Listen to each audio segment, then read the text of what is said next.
Sircilla issue కాదు, రాష్ట్రం మొత్తం మీ వాళ్ళు కూడా వచ్చారు. మన మదిరామె కూడా వచ్చింది, ముఖ్యమంత్రి గారు కలిసినాము, ఫైనాన్స్ మినిస్టర్ కలిసినాము, స్టేట్ లెవెల్ ఇష్యూ 16,000 మంది పైన ఉన్నారు.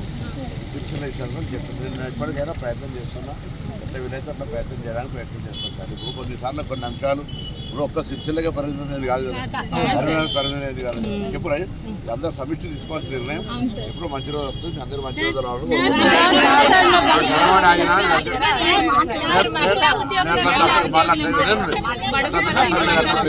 ఎప్పుడు కూడా అడగడం అనేది దురుద్దేశం. నేను ఇంత చూసి మొన్న కూడా నాకు ఎట్లా మీ పట్ల 1% కూడా, నేను కూడా ఉద్యమకారు, 1% కూడా మీ పట్ల నా మనసు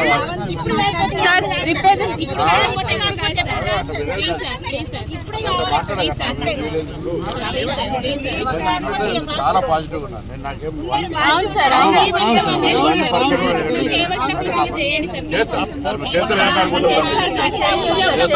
అమ్మా నేను మీకు మళ్ళీ మీరు అదే నేను నాకు 1% కూడా వేరే అభిప్రాయం లేదు. కానీ దయచేసి అర్థం చేసుకోండి, పట్టలేదు.